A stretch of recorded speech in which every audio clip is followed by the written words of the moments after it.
Welcome to Two Homes. This podcast explores the relationship between our inner world and the systems we live within, from our bodies and beliefs to the businesses, destinations, and environments we shape.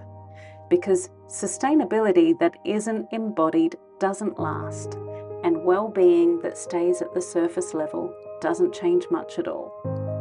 Together, we'll explore what it really takes to build systems that support people, places, and the planet over the long term.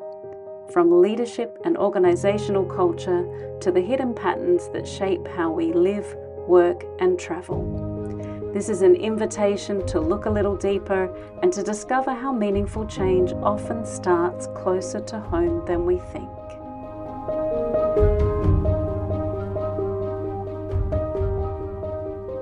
Hello and welcome to another episode of the Two Homes podcast. Today's episode is going to be on one really specific topic that I think has such a profound impact on how we operate, how we're able to incorporate sustainability, and something that I think helps unlock some of the frustration, agitation, and resistance and resentment that often builds up around trying to initiate new systems, new practices, new understandings when it comes to sustainability. So today's topic is all about the reticular activating system. This is the system in our mind that filters everything. We are constantly faced with, thousands and thousands of different ideas, concepts, the news, this, that, and the other, all day long, from the moment we wake up to the moment we go to sleep. And our reticular activating system is doing the heavy lifting of preventing most of that information from coming in. Like majority of it, we're only able to retain a very small amount. So the reticular activating system filters out around 99.999% of sensory data. It's quite a lot. However, we can use this system intentionally. It's always at play. It's always working for us. It is why sometimes things seem like coincidences. It is why when you decide that you're going to buy a red car, you start to see the exact make, model, and color of that car everywhere you go. When we use it to our advantage, when we use it to make intentional shifts, we're teaching our brain what we want it to know as is important. So in the context of sustainability, we can use this to alleviate some of those frustrations that I mentioned. When we start to invite some curiosity and we start to, maybe temper down the urgency of things, we actually move faster. And I love that there is so much acceleration in slowing down, but that's another topic altogether. And, how that ties in with the reticular activating system. This reticular activating system, and as, one of my favorite podcasters, Dr. Rangan Chatterjee puts it, you don't see the world as it is, you see the world as you are. You see it through your own filtration. It's why two people can be in the same company or the same family and experience completely different things of the same circumstances. And what this means, if you're a leader trying to bring more sustainability into your operations, is that you have a huge opportunity to use it in your favor. So much like our social media algorithms, our reticular activating system is the brain's algorithm. It is feeding you more of what you want to see and filtering out things that you don't want to see. The typical cleanliness around the house in shared living spaces where it's like, how can he not see the mess? It's because it's a low priority. It's deemed unimportant. He literally does not see it. Or she. The person in question literally does not see it. Like so many things, we can accept things as they happen to us, or we can take things as they happen to us. But if we start to think, oh, why do bad things always happen to me? More bad things will probably keep happening because you're focusing in on those bad things. Whereas Those people who are like, oh, wow, good things always happen to me. Funnily enough, more good things always happen because they see the good in the situation. So when we start to try and see the positive, when we start to try and see more possibilities, when we start to try and see what is sustainable, as is the case that we're talking about today, we start to see more of that, which is why it's incredibly powerful. It's why I frequently suggest that just 5 minutes on a meeting agenda on a regular basis can literally shift the culture and the way an organization approaches sustainability. So we need to prime the reticular activating system through attention, intention, and repetition. When you start to question what you're noticing, when you start to reframe it, when you start to consider that there might be other options out there, your brain is always listening. It's always taking notes, and it's always able to make small, intentional recalibrations. It's why when people are talking about mantras and manifestation, that if you try to tell yourself that you're a millionaire and yet that feels so far from the truth, it doesn't work. So it needs to be realistic and it needs to be actionable.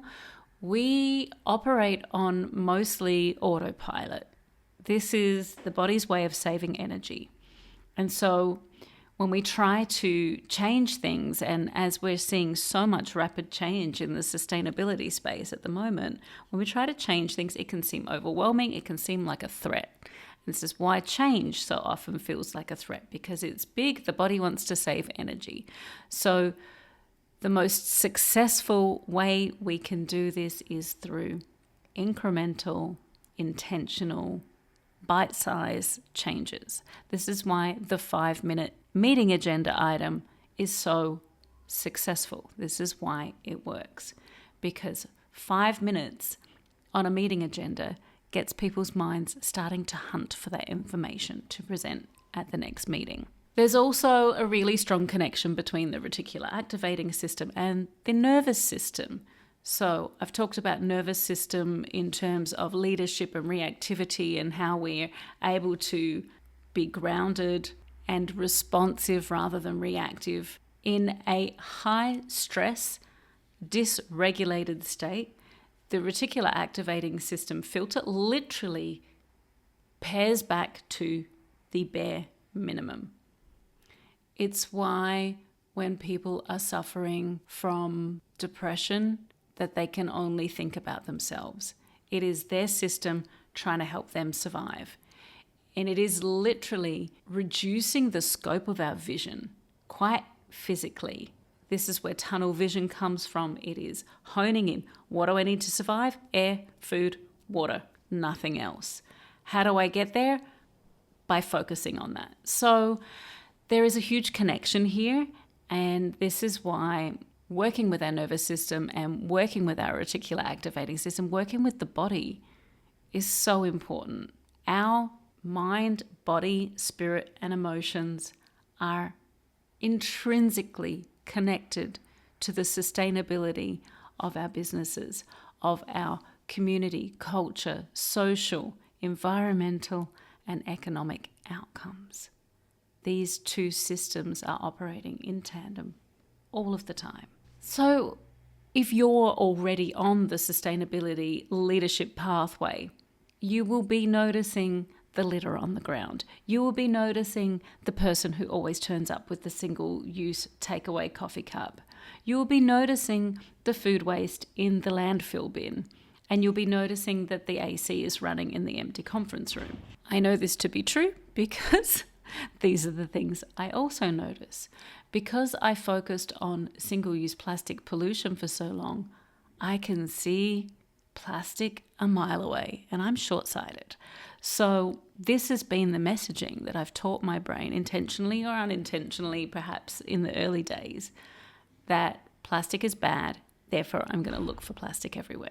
I've had to recalibrate that as well, because it got to the point where it was a little obsessive, and I had to calm my nervous system and realize that more often than not is better than none, and that I alone cannot rid the entire world of single-use plastic through my personal behavior. This is what makes me so able to spot the inconsistencies, the disparities, and the gaps. And it's why in business, when we're trying to do everything, we really struggle to do things all at once, all at the same time, and all of a really high standard. It's just not possible. It's against our biology. And this is also where the power of creating an intentionally integrated value of sustainability across teams means that when it's everybody's job, it's not just one person's brain that's primed to notice the sustainability opportunities, it's everyone's job. And so much more can be noticed, can be discussed, can be rationalized, can be brought into creation by sharing that vision across the whole team.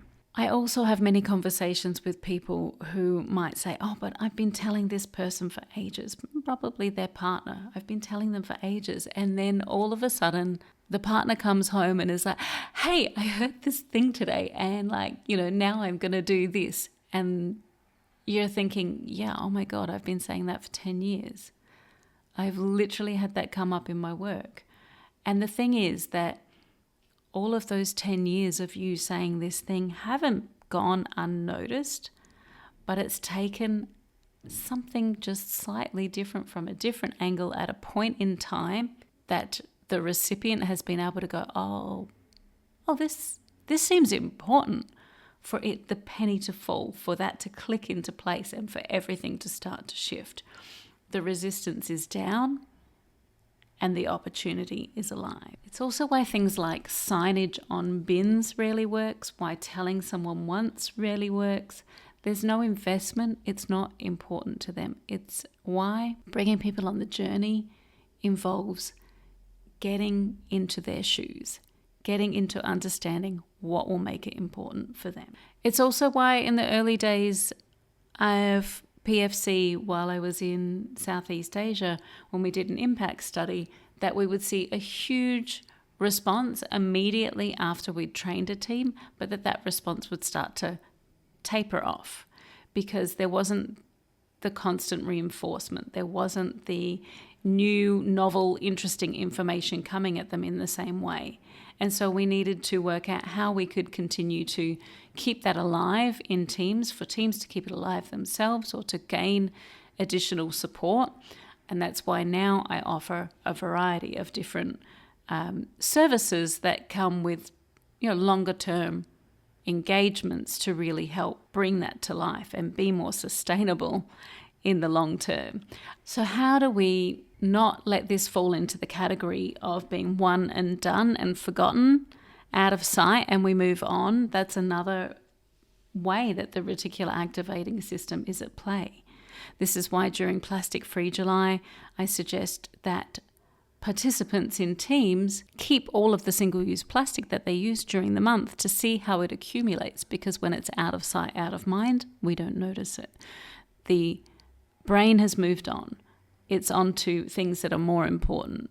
So keeping a collection and seeing a pile of coffee cups grow on your desk over the course of a month is going to start to change that perception, because you're seeing it every day growing more and more. You can do this anytime. You can do it for a week. You can do it for a month. No matter what time of the year it is, you don't need to wait for July either. Okay, so if you want to start to really deliberately feed your reticular activating system for sustainability, you can, as I've mentioned before, start to bring it into regular meetings, just as a small segment, and asking people to bring ideas. It could be, did you see something on social media about sustainability? Have you seen something in your neighborhood? Have you seen something in your work? Get people to start switching on their brain to start hunting for this thing, because the brain will be responsive to, this is important now, I need to go find things. And when we give our brain a challenge, it steps up to the mark in amazing and wonderful ways. When we put sustainability on one person's shoulders, or maybe they're our own shoulders, when we think we need to do all of it ourselves, we're actually denying more people the opportunity to tune in and to find the hunt the creativity and the endless possibilities that are available to working on sustainability together. Things like measurements I've seen work really well in hospitality settings in terms of like maybe drawing up a thermometer or filling up leaderboard. It's why a progress bar is so powerful when you see on charitable donations, or if you're working towards a particular target within your organization, having a bar that shows the progress along the way encourages people to try and you want to fill that bar up. So the progress tracker is really powerful. This can be put up in the staff room or in a meeting room that is, back of house, and, other notice board areas, things like this, to help people see, like, how are we tracking? What are we doing? What are the goals? And maybe having a suggestion board, putting ideas, pinning them up, making them visible so that people can start to see, oh, what are other people thinking? Oh, what am I thinking? What do I want to do? These can all be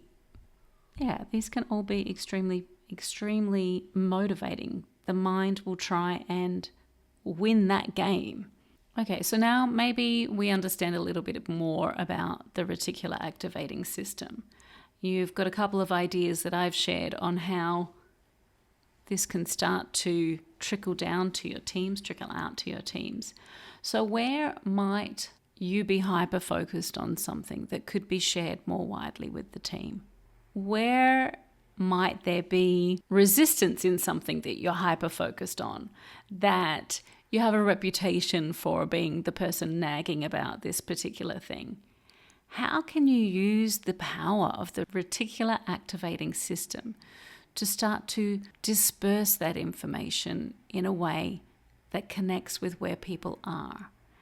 That instead of being seen as the one who's nagging them, perhaps becoming the person who enlightens them. How can you understand from their shoes what they might be focusing on so that you can start to plant those seeds where they start to open their focus, feel grounded and secure enough to widen their view and see a wider range of possibilities? If there is a genuine interest, a iterative process in increasing people's understanding and interest and drive towards sustainability, this is where things start to really shift. So instead of becoming perhaps rigid and hyper-focused with how you've programmed your reticular activating system, how else might you also look at regulating your nervous system so that you can relax that focus a little bit? When we look at the full spectrum of sustainability, this is about well-being. It's about the social aspects of sustainability. It's about the environment, and it's about the economic viability and thriving of your business. None of these things can be separated. All of them are integrated. And it's why I firmly believe that when we take care of ourselves, our people, we start to nurture and we start to expand our vision, which means we also have a greater capacity for taking care of the environment. This is where the reticular activating sits at the intersection of the two homes philosophy, where it sits at how our inner world and our outer systems are shaped. And so remember, you don't see things how they are, you see things how you are. And when you can put yourselves in the shoes of your staff, of your colleagues, of your managers, of your investors, then this can be a really powerful force for good, a really powerful way of making intentional, meaningful, embedded change. If there was one person in your organization who could work with you on this, then I encourage you to share this episode with them. Things are always more fun with a friend, and we can tackle things when we've got someone by our side. On next week's episode, we're going to have a very special guest interview again. I'm excited to bring you a conversation with Cindy from Pro Invest Group about how they were able to integrate sustainability on all levels between their various stakeholders and across a portfolio of hotels. I'm excited to bring that conversation to you, and I can't wait to see you there.